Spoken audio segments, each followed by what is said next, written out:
재개발 보상 500억 요구한 사랑제일교회, 구역 재회 계획의 반응은? 지난 18일 서울, 지하철 6호선 돌고 지역에서 내려 도보 8분 거리, 서울 성북구 창의 10주택 재개발지구는 어수선한 모습이었다. 골목 양옆에는 공사 가림막이 설치됐고 길가에 쓰레기 더미와 철근, 찢어진 검은색 그물망이 어지럽게 뒤섞여 스산한 분위기를 자아냈다. 푸른 빛깔을 띤 반투명 쓰레기 봉투 안에 신종 코로나 바이러스 감염증 자가검사 키트 박스 수십 개가 버려진 풍경도 눈에 들어왔다. 가파른 언덕 위에 자리잡은 사랑제일교회는 멀리서도 한눈에 띄었다. 건물 꼭대기에 사랑제일교회 목숨 걸고 지킨다는 문구가 적힌 붉은색 현수막이 걸려있고 교회로 올라가는 골목 입구에 애국순찰팀의 텐트가 있다. 쓰레기 더미를 지나 교회로 들어갈 수 있는 절문에는 크리스마스가 지났음에도 리스가 걸려 있었다. 절문 가까이 다가가자 교회 관계자가 나가라고 눈치를 줬다. 주민들은 다 떠난 장위 10구역의 사랑제일교회는 계속 남아있을까? 서울 성북구 장위 10구역 재개발조합이 보상금 규모를 놓고 소송까지 갔던 사랑제일교회와 결국 문제를 해결하지 못해 교회를 제외한 재개발 계획 변경을 검토하겠다고 밝혔다. 서울시는 현재까지 교회를 빼고 재개발 사업을 추진할 계획은 없다는 입장이다. 하지만 검토 가능성은 남아있다. 조합과 교회 측이 보상금 문제를 놓고 첨예하게 대립하는 가운데 조합의 피해는 눈덩이처럼 불어날 전망이다. 장위 10구역은 2008년 4월 정비구역으로 지정됐다. 서울시가 당초 교회 측에 제시한 보상금은 82억 원이었다.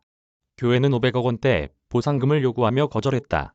결국 조합 측은 교회를 상대로 소송을 제기했고 조합은 2심까지 승소했다. 하지만 교회는 경찰과 법원의 강제 철거를 6차례 무산시키면서 해당 구역은 10년 넘게 사업 속도를 내지 못하고 있다.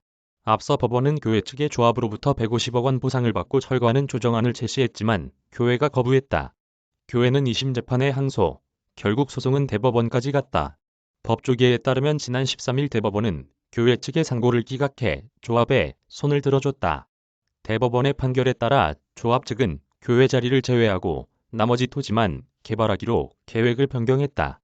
조합의 계획이 다시 허가받기 위해서는 공사 기간이 기존 3년에서 5년으로 늘어날 것으로 보인다. 조합은 해당 계획에 대한 타당성 조사를 실시했고 그 결과 약 910억 원이 손실이 발생할 것으로 전망된다. 공사 지연으로 대출 이자는 680억 원으로 늘어났다. 개발 면적이 줄어든 데 따른 손실은 230억 원에 달한다. 조합 측은 교회를 상대로 철거 지연에 따른 손해배상을 청구하고 추가 강제 집행을 검토하겠다는 방침이다. 하지만 교회 측 역시 강제 집행 과정에서 입은 손해를 배상하라고 요구하는 상황이다. 사랑제일교회 관계자는 교회를 제외하고 재개발 사업을 진행하는 데 대해 교회를 놔두고 주변이 다 개발되면 얼마나 좋겠냐는 의견을 밝혔다. 이 관계자는 그러나 구도와 설계상 교회를 빼놓고 재개발할 수는 없다며 교회 위치상 그럴 수가 없다고 말했다. 그는 조합 측과 협상 가능성에 대해서도 언급했다. 이 관계자는 500억 원대 선에서 가능하다고 본다며 전광훈 목사가 조합도 생각하고 이것저것 감안했을 때 땅 면적이 3,305제곱미터를 넘기 때문에 이 정도 액수가 아니면 할 방법이 없다고 덧붙였다. 서울시는 교회를 제외한 재개발 계획 변경에 대해 부정적인 입장을 보였다. 서울시 관계자는 현재까지 결정된 것은 없다고 말했다.